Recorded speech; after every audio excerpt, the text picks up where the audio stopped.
Oi, crianças! Olá, família da catequese, tudo bem com vocês? Eu sou Gleide, hoje é o nosso 6º encontro de catequese e eu convido a todos para iniciarmos com a oração do Pai Nosso. Pai nosso, que estás nos céus, santificado seja o vosso nome, venha a nós o vosso reino, seja feita a vossa vontade, assim na terra como no céu. O pão nosso de cada dia nos dai hoje. Perdoai as nossas ofensas, assim como nós perdoamos a quem nos tem ofendido. Não nos deixeis cair em tentação, mas livrai-nos do mal. Amém. Estamos unidos, em nome do Pai, do Filho, do Espírito Santo. Amém. Hoje, o tema do nosso 6º encontro é Davi, um homem corajoso, e Elias, aquele que encontrou Deus. Então, meus amores, o dia vai começar falando um pouquinho sobre Davi, tá? Antes da gente falar sobre Davi, eu tenho que dizer para vocês também sobre o profeta Samuel. Samuel era um porta-voz de Deus, tá? Uma pessoa muito ligada a Deus, uma pessoa de Deus. Então, Deus disse a Samuel, Samuel, eu não quero mais que Saul seja rei de Israel, porque o rei Saul, ele não estava mais querendo seguir os ensinamentos de Deus. Então Deus disse que escolheu um novo rei. Então Deus pediu para que Samuel fosse até a Belém, e lá em Belém, na casa de Jessé, ele ia escolher dentre os filhos de Jessé o novo rei de Israel. E esse rei seria o que ele ungisse com óleo. E Samuel, obediente a Deus, fez o que Deus pediu. Samuel foi até a Belém e, chegando à casa de Jessé, pediu para que Jessé chamasse todos os seus filhos, e ele vinha a mando de Deus, tá? Para que ele ungisse com óleo. Então ele queria escolher um dos filhos deles. O escolhido estava dentre um dos filhos dele. Então assim ele fez, chamou todos os seus filhos e reuniu lá na sala. Então, o primeiro a se apresentar ao profeta Samuel, Samuel olhou e disse assim, disse para ele mesmo, disse no coração, é esse que vai ser o novo rei, porque ele é forte, ele é bonito, ele se veste bem. Esse há de ser o novo rei. Esse já tem porte de rei. Então Deus disse para Samuel bem assim, Samuel, você está escolhendo com os olhos, como os homens. Eu não escolho as pessoas pela aparência, eu escolho as pessoas pelo coração. Vocês estão vendo, minha gente, que Deus nos olha, Deus nos vê como a gente é, com o nosso coração. Deus não nos julga pela aparência, pelo que a gente veste, pelo que a gente tem, pelo que a gente faz, pelo que a gente compra. Não. Deus nos julga pelo que a gente é verdadeiramente, como pessoa. Então, ele disse a Samuel que não era essa pessoa. Então Samuel continuou a fazer a escolha. E resumindo, todos os 7 foram apresentados e Samuel disse que não era nenhum deles. Então Samuel chegou para Jessé e perguntou, Jessé, tem certeza que todos os seus filhos estão aqui? Não está faltando nenhum não. Então ele fez, tem um mais novo, é Davi. Ele está pastorando as ovelhas. Aí fez, então mande buscar. Então fizeram isso, foram chamar Davi e Davi chegou e se apresentou.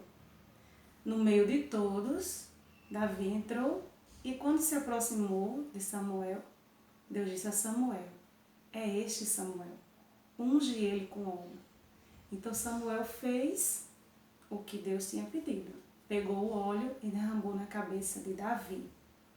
E assim Davi foi o escolhido por Deus para ser o novo Deus de Israel. Então, depois de acontecido isso, Davi não se tornou rei naquele momento, né? Não já foi governar Israel. Não. Ele ainda era criança. Então Davi continuou sua vida e Deus continuou preparando a vida de Davi conforme o seu crescimento. Ainda criança, aconteceu, os irmãos de Davi, né, foram para a guerra. Então tinha a guerra entre os israelitas e os filisteus. E lá nessa guerra, os irmãos de Davi também estavam lá. O pai de Davi chamou ele e disse: Davi, vá levar comida para os seus irmãos e saber como eles estão. E Davi foi. Davi era muito obediente. E Davi, quando chegou lá, ele presenciou uma cena. Ele ouviu que o rei Saul, ele estava muito preocupado. Ele tinha muito medo, porque lá os filisteus tinham um gigante chamado Golias. E esse gigante era o guerreiro adversário deles. Ninguém ganhava dos filisteus por causa do rei Golias, por causa do gigante Golias. Então o rei Saul já tinha oferecido tudo, ofereceu bens, ofereceu muitas coisas para quem derrotasse o gigante, ofereceu até a filha dele em casamento. E ele próprio sabia que não podia enfrentar aquele gigante porque era suicídio. Então, Davi se ofereceu para lutar contra o gigante. Todos acharam que era loucura, porque como é que pode uma criança daquele tamanho derrotar um gigante?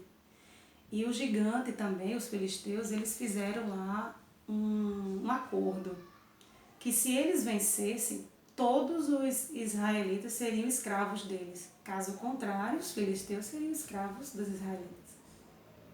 Mas aí quem é que queria enfrentar? Ninguém, só Davi.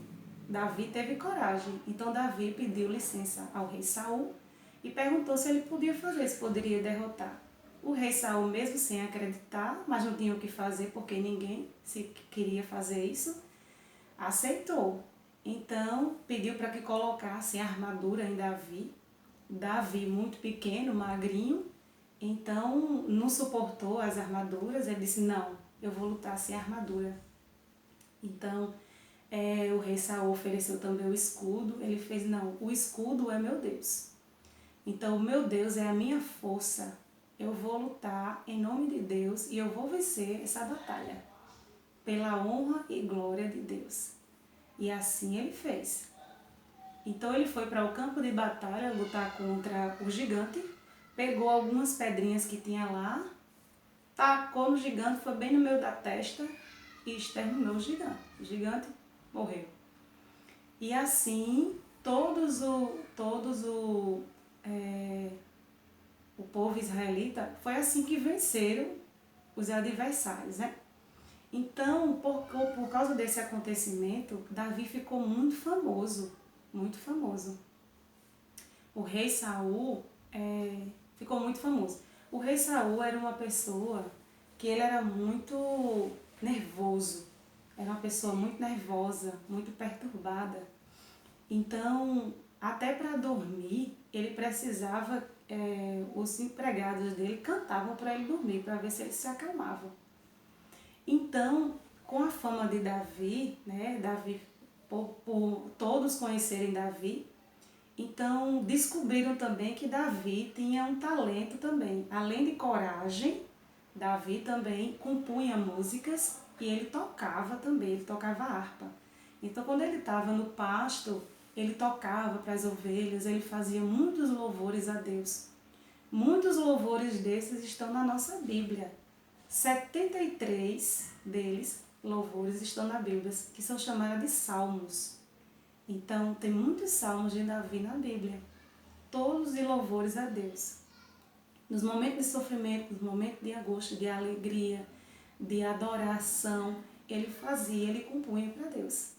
Então, os empregados também sabiam disso. Então, vamos chamar Davi para acalmar o rei. Então, foi assim que Davi teve sua primeira passagem, seu primeiro acesso a chegar ao palácio, né, do rei Saul. Então, lá, Davi tocava as músicas, mas Não adiantava muito não, porque o rei era chatinho mesmo. Então, o tempo foi passando, Davi crescendo e a fama dele se espalhando. Então, o rei Saul ficou com muitos ciúmes. E por causa disso, ele sempre perseguia Davi. Chegou ao ponto até de querer matar Davi, exterminar Davi. Então, por saber disso, Davi fugiu. E por onde ele viveu, ele passou por vários lugares. Em todos esses lugares que tinha batalhas, ele venceu várias guerras. Nunca perdeu nenhuma batalha. E a fama dele e os seguidores, as pessoas, cada vez mais se apaixonavam, né? Admiravam essa bravura. E ele sempre proclamava que tudo era por causa de Deus. Ele nunca dizia que era por causa dele, que as batalhas deles era vencida. Não. O mérito, ele sempre atribuía a Deus, a quem realmente é devido o mérito, ao nosso Deus. Então, com o passar do tempo, que ele venceu batalhas, ele se tornou um grande guerreiro do exército, e aí ele retornou a Israel. Chegando a Israel, aconteceram muitos episódios, tá? Mas chegou o ponto que o rei Saul, ele foi destituído do cargo dele, ele não era mais rei, não se tornou mais rei. Foi então que o povo mesmo aclamava Davi como rei, e Davi então verdadeiramente se tornou o rei de Israel. Então ele trouxe, no tempo do reinado de Davi, ele também trouxe a Arca da Aliança. A Arca da Aliança, para a gente lembrar, ela contém as tábuas, né, de Moisés, que Moisés recebeu das mãos de Deus no monte, e que com os 10 mandamentos, certo? Com os 10 mandamentos. Então a Arca da Aliança Davi trouxe para o seu reinado. E fez todo o povo, né, sempre proclamando o amor de Deus. Davi não era uma pessoa perfeita, certo? Como todos nós somos. Não somos perfeitos, tá? Temos os nossos defeitos. Com Davi também não foi diferente. Ele cometeu muitos erros, né, pecados no seu matrimônio, errou com muitas pessoas, mas nunca deixou de pedir o perdão de Deus. Nunca deixou de pedir perdão a Deus, certo? Então, sempre ele reconhecia que mesmo sendo rei, a glória não era dele, a glória era de Deus, certo? Então, essa é um pouquinho da história do rei Davi. Agora eu vou falar para vocês sobre o profeta Elias. O profeta Elias, muito amado por Deus, Deus também tem um propósito na vida de Elias, tá? O propósito da vida de Elias. No tempo do rei Elias, quem governava era um rei chamado Acabe e a esposa chamada Jezabel. Esses dois, né, o rei Acabe e a rainha Jezabel, eles não criam no nosso Deus. Eles tinham outros deuses. Ele tinha o Deus chamado Baal, e para eles era o Deus da fertilidade, era o Deus da fartura. Era através desse Deus que eles faziam muitos sacrifícios, sacrificavam crianças, jovens, se mutilavam, né? Machucavam o corpo fazendo esses sacrifícios, que não tem nada a ver esse sacrifício com o sacrifício por amor a Deus. Nada a ver, totalmente oposto. Então eles acreditavam, cultuavam e adoravam esses falsos deuses. Ofereciam muitas coisas, até as próprias vidas, né? Como a gente acabou de dizer. Então, Deus, com certeza, isso não é do agrado de Deus. Então não era isso que Deus queria. E Deus disse, só adorarás ao único Deus. A gente só pode adorar ao único Deus. Ao único Deus que existe, o Deus único e verdadeiro, que é o nosso Deus Pai, Criador do céu e da terra, certo? O Deus que nos criou. E essas pessoas, elas eram divididas. Elas acreditavam tanto em Deus, né? Tinha as leis de Deus, de Moisés, e também elas acreditavam nos falsos deuses. E aí Deus pediu, né, ao profeta Elias que ele fosse até o rei Acabe e dissesse que ia haver uma grande seca. Ia haver um período de seca por muito tempo, que não ia cair uma gota de água sobre a face da terra, nem sequer um orvalho para molhar a terra. E Elias fez o que Deus pediu, foi até o rei Acabe, muita coragem. É claro que para fazer isso a gente precisa ter muita coragem, não é verdade?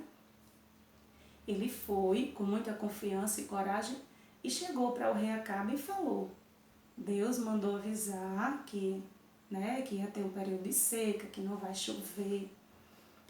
E o rei Acabe, e a esposa também, Jezabel, ficaram sabendo. Eles ficaram muito furiosos e eles entenderam isso como uma ofensa. Porque imagina, como é que o Deus dele, o Deus dele de Elias, tinha poder sobre o rei Baal. Era o contrário, eles pensavam o contrário, certo? Que esse Deus, o Deus deles era o rei que determinava quando tinha chuva, quando não tinha. Então eles ficaram muito ofendidos. Então queriam matar Elias. E Deus disse: Elias, foge, tá? Foge e você vai para um lugar, você vai ficar na beira de um riacho e lá você vai se alimentar. Você vai se alimentar através de uns corvos que eu vou mandar e eles vão levar para você pão, carne e você vai beber da água do riacho. Você vai ficar lá até o tempo que eu determinar. E aí, Elias fez o que Deus pediu. Elias obedeceu e foi. Lá na beira do riacho, ele fazia conforme Deus determinou. Passado um tempo, por causa da estiagem, o riacho secou. E aí Deus disse: está na hora de você sair e você agora vai para a casa de uma viúva.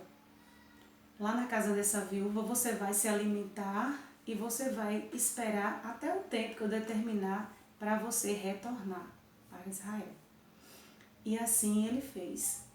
Quando ele já estava bem próximo da casa da viúva, ele avistou na saída da casa da viúva, a viúva catando os gravetinhos. Ele chegou perto dela e pediu água, dizendo que estava com sede. Aí ela foi buscar água. Antes dela chegar para pegar água, ele pediu para que ela voltasse e pediu a ela também um pedaço de pão, porque ele estava com fome. Aí ela pensou, será que ele não sabe o que está acontecendo? Que essa seca todinha e eu não posso ter, Mas mesmo assim, aí ela voltou para ele e disse: eu juro pelo meu Senhor que a única coisa que eu tenho é um pouco de farinha de trigo numa vasilha e um pouquinho de azeite.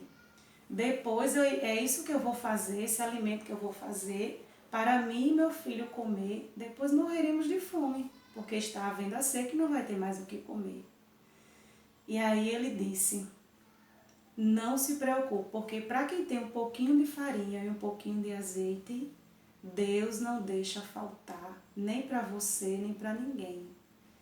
Aí pediu para que ela fizesse a comida, desse para ele, se alimentasse e também alimentasse ao filho. E ela fez. E durante o tempo que eles passaram ali, nunca faltou comida na casa dessa pessoa.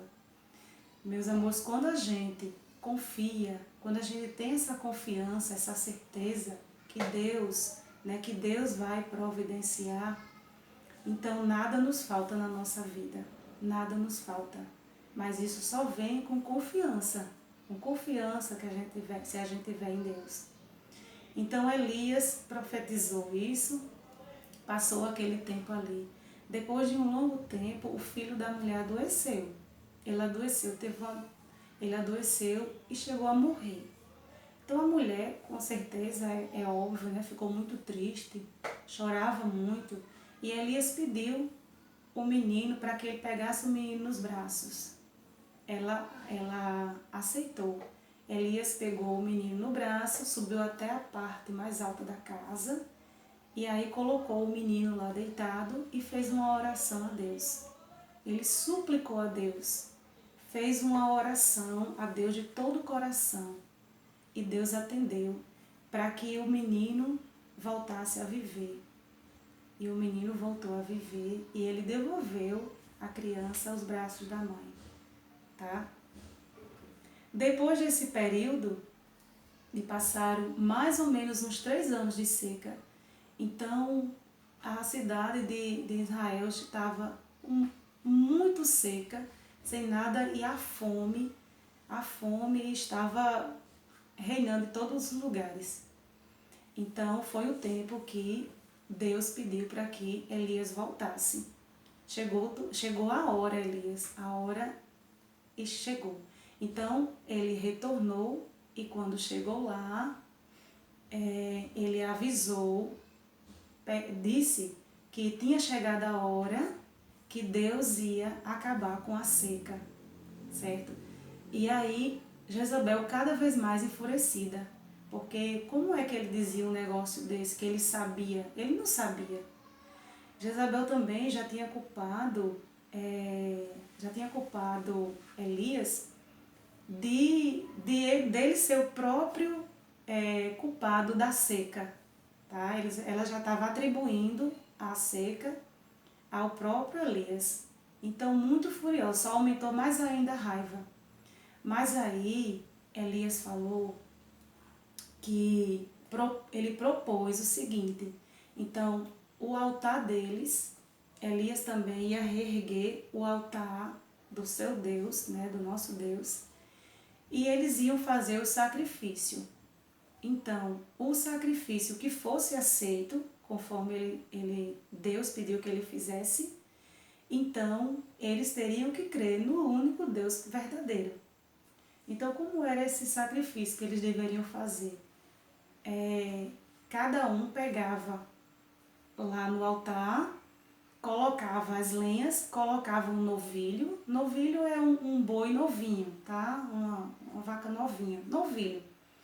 Então, cada um colocava novilho em cima para fazer o sacrifício. Não seria com pessoas, seria com o animal.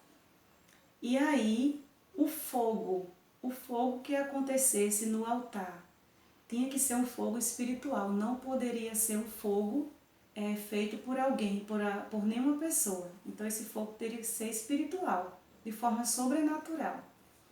Então esse seria o verdadeiro Deus. E assim eles aceitaram o desafio. Então convocou todos os profetas de Baal, tá? Que é do rei Acabe e de Jezabel, sua esposa. Então o altar deles e o altar de Elias, né? De Elias, nosso Deus. E assim eles fizeram. Então eles começaram primeiro, né? Dos deuses de Baal começaram primeiro. Então eles fizeram muitos sacrifícios, começaram a louvar, a adorar e se oferecer. Muitos rituais, e pedia que ele mandasse fogo, e nada que acontecia. Isso durou horas e horas e horas e nada de acontecer. Então eles desistiram, se cansaram e desistiram. Então foi a vez de Elias. E Elias era o único profeta que estava ali, dentre todos. Para vocês terem uma ideia, os profetas do rei Acabe eram 450. Diante dos olhos de todos, Elias, sobre o altar, ele fez uma oração e pediu que Deus se revelasse, né? Como quem ele é mesmo, o único e o verdadeiro Deus. E desceu do céu, o altar se consumiu em chama e tudo que estava nele. Sim, Elias também tinha colocado água no altar até encharcar, e tudo ficou um fogo. E após esse fogo, a chuva caiu sobre a terra e acabou a seca. Então tudo se cumpriu conforme o que Deus falou para Elias. E tudo Elias fez conforme o que Deus pediu. Então, meus amores, para vocês verem, né, essas duas histórias, tá? A história dessas duas pessoas, que são exemplo da nossa vida. tanto a história de Davi como a história do profeta Elias. Nós também, vocês vejam que Davi ele foi chamado por Deus ainda quando era criança.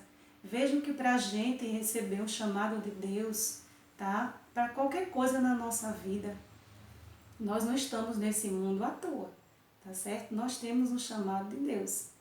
Então, quando a gente é chamado, a gente não tem idade, certo? Não tem idade. Então, vocês foram chamados, vocês já estão no caminho. Qual o caminho? O caminho é esse primeiro passo, né? Dessa catequese que vocês estão passando. É o batismo, né? Vocês foram ungidos com o óleo do batismo. Então, vocês já foram convidados, já são convidados por Deus, né? A entrar nessa vida cristã. E essa vida é o nosso dia a dia. É você na sua casa, é você na sua escola, é você com os seus amigos, para onde você vai, nas suas viagens, aonde a gente for, tá certo? Então, nós temos sempre que saber que só temos um único Deus. E nós não podemos viver separado desse Deus. Vocês viram como foi o rei Saul? O rei Saul, que ele não queria mais obedecer a Deus, queria fazer as coisas por ele mesmo, né? Da vontade dele, certo? A gente tem que fazer as coisas segundo a vontade de Deus. E qual é a vontade de Deus? Que a gente viva bem, que a gente seja feliz, que a gente tenha unidade, que a gente tenha irmandade, que a gente obedeça, tá certo? A gente obedecer. Enquanto você é criança, obedecer ao pai, à mãe, ao seu responsável, tá certo? E à medida que a gente vai crescendo, a gente também vai adquirindo também responsabilidades, né? Nós temos outras escolhas, outros pensamentos, mas seja a forma que for, a gente deve sempre ter esse amor de Deus na nossa vida. Então, resumindo, o que a gente pode tirar de lição entre a vida dessas duas pessoas e que serve também para a nossa vida. Eu anotei aqui, tá? Em primeiro lugar, não julgar pelas aparências. Não julgar pelas aparências. Vocês viram que Deus falou para Samuel? Samuel, eu não vejo com os olhos dos homens, eu vejo com os olhos do coração, eu vejo as pessoas pelo coração. Tá certo? Então, às vezes, a gente vê, se a gente tiver uma condição melhor, ou então um coleguinha tiver uma condição melhor, a gente não pode discriminar ninguém, humilhar ninguém pelo que ela tem, pela cor dela, pelo tamanho, né? Se é mais inteligente, se não é. Não, aos olhos de Deus todos somos iguais. Todos somos iguais. O segundo é ser sincero, ser leal, ser verdadeiro com todos e com Deus, certo? A gente tem que sempre usar da verdade, sempre renunciar à mentira, sempre ser uma pessoa verdadeira, que isso agrada a Deus. Reconhecer os erros, pedir perdão ao próximo e ser de Deus, certo? Quando a gente é cristão, a gente tem que ser humilde, tá certo? Reconhecer que erra, não somos perfeitos, mas reconhecer os nossos erros, pedir perdão a Deus para não pecar mais, para não cometer os mesmos erros. A gente também ser pessoa de oração. Um cristão sem oração não é um cristão completo, certo? A gente ter essa confiança da oração, falar dos nossos problemas, embora Deus sabe de tudo da gente, mesmo sem a gente falar. Mas a gente tem essa dependência de Deus, tá certo? Porque Deus é nosso amigo, Deus vai nos ouvir, nos aconselhar. E também, como foi falado aqui, a obediência, que a gente já falou ainda agora, tá certo? Então, a obediência a gente só tem a ganhar, tá certo? Então, é isso, meus amores, queria passar para vocês, tá certo? Espero que vocês tenham aprendido um pouquinho mais, tá bom? Até o nosso próximo encontro. Fiquem com Deus. Um beijo no coração. Tchau para todos vocês. Até a próxima. Estivemos unidos e permaneceremos unidos. Em nome do Pai, do Filho e do Espírito Santo. Amém.